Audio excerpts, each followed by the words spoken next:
I have a confession to make. I am addicted to social media. It's the first thing I look at in the morning, and it's the last thing I check before going to bed.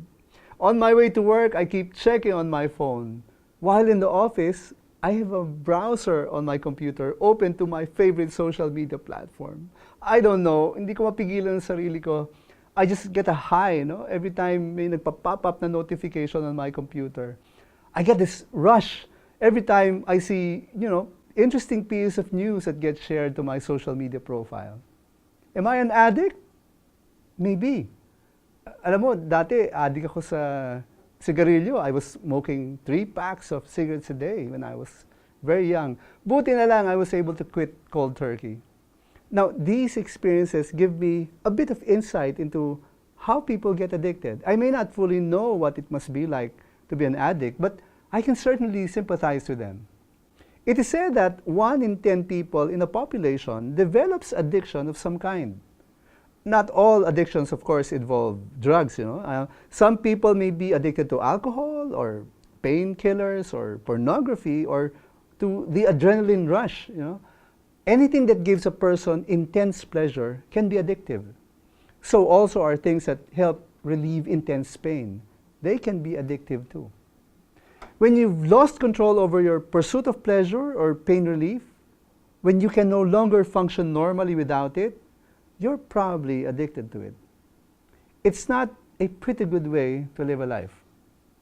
Some kinds of drugs, especially those made from synthetic chemicals like shabu or crystal meth, they actually cause physical damage in the brain. So long-term users may not be able to recover very quickly or very easily from their addiction.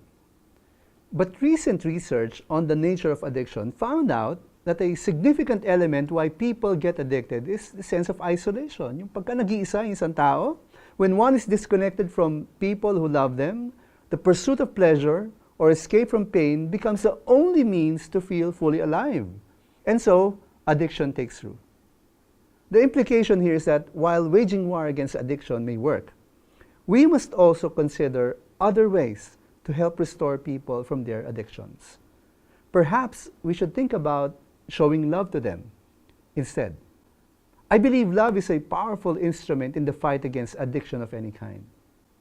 I guess that's why the Bible tells us that love for others is one of the greatest commands, second only to the love for God.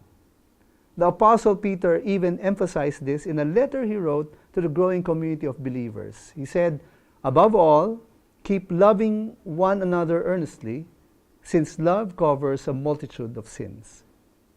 Let us not be quick to judge people who show signs of addiction. Let us be more understanding. Allow your heart to become more compassionate and strive to express love to them in practical ways. Show love and mercy, not judgment and hate. Because in the battle versus addictions, faith matters too.